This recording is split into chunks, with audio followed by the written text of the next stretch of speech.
Then cometh Simon Peter following him and went into. That's enough. First of all, when this story starts,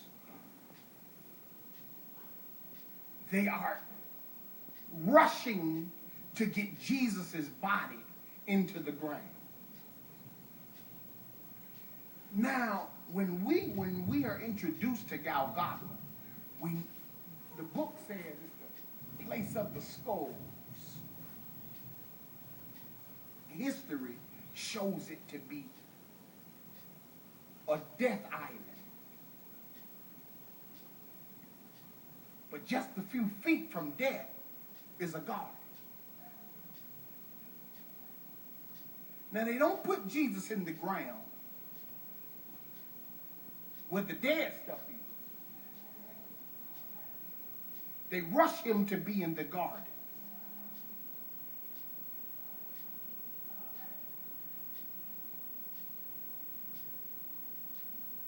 I'm going to say that again. It looks like they should bury him where dead stuff is. But they rush him to a garden. I'm going to deal with that later on this one. Now, have you ever heard of Sabbath keepers? They go to church on Saturday, right? Now, most of them pretty much believe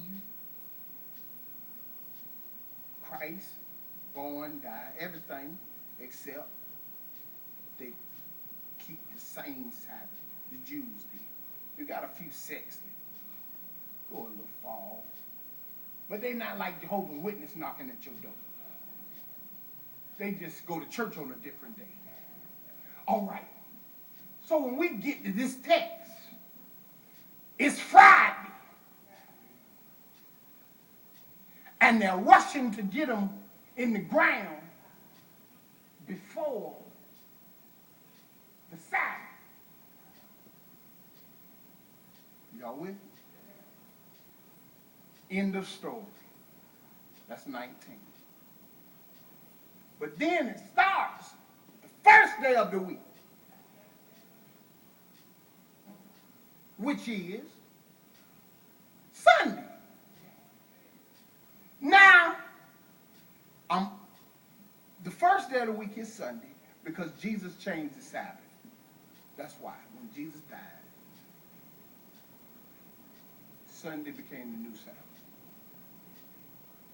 However, nobody writes about Saturday. So a whole day goes by between 19 and 42 and 20 and 1. And we don't have nobody writing nothing.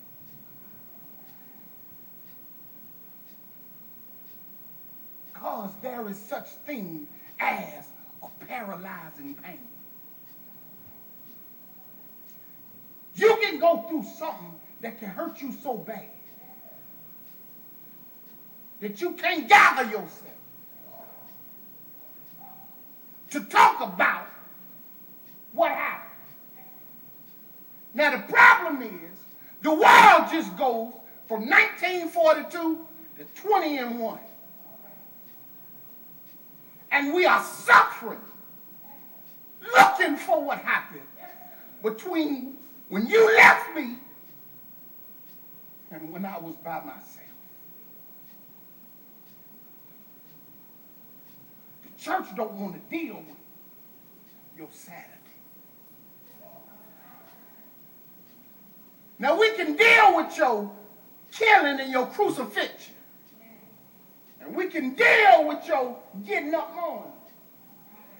But we don't want to deal with the pain that paralyzes you. We don't want to talk about the day that don't nobody want to read about. And see, since I'm here to help young people, they believe that you don't have nothing to write.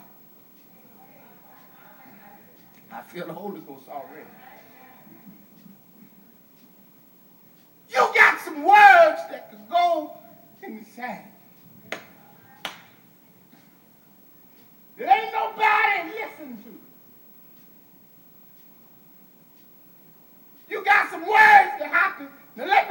what's going on. The person is really going through the hell. They don't even say his name. They just call him the other disciple. But it's John. And he's known as the beloved. First of all, before you get a paralyzing pain, before you get a paralyzing pain, you got to have a pleasant passion. Because paralyzing pain comes from passion. Let me show you paralyzing pain. Paralyzing pain is this. I want you to see a mother in a courtroom.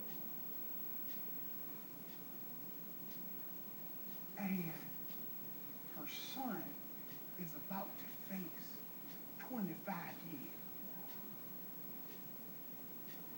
I want you to see her because she's sitting there and all that's going on is out of her control. She can't help her baby. Now, I don't care if her baby killed 2,000 people. I don't care if her baby was on crack. I don't care what the circumstances is. The thing is, it's still her baby. And what happens is,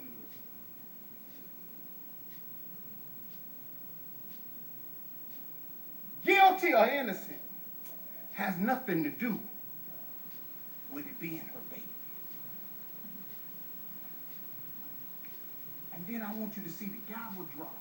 It don't matter if he got 25 years or 25 minutes. I want you to walk out and I want you to see the mother being interviewed. And I want you to hear words like this. I did all I could. I gave all I had. I worked 2 jobs. Found me shoes. Sound like she on trial, don't it? Nobody ever assumed you were guilty, Mama. Well, I loved him with all I knew how. He was a little boy. I rocked him to sleep. And she goes what she can because she got a pain that draws a line that she can't cross. We just gonna call that line sad.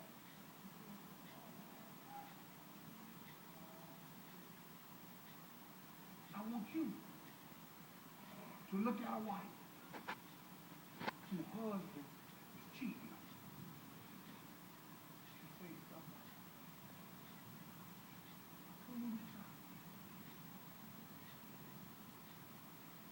See, paralyzing pain, you can't comprehend why. You got to go through in your mind. What did I do to deserve this?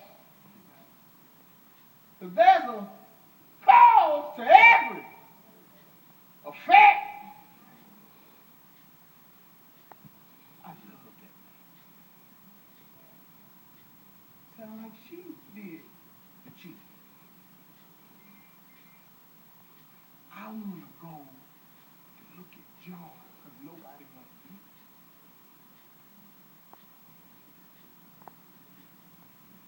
John is sick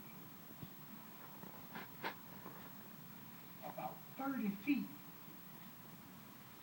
from the tomb. And then the Bible says she got to go run and get Peter. But John there. Because where do you go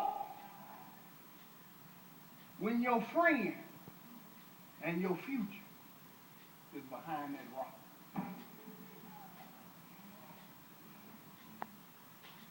John never leaves the tomb.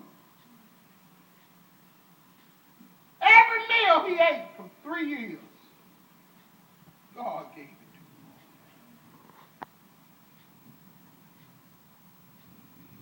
him. Every house he went in, God took him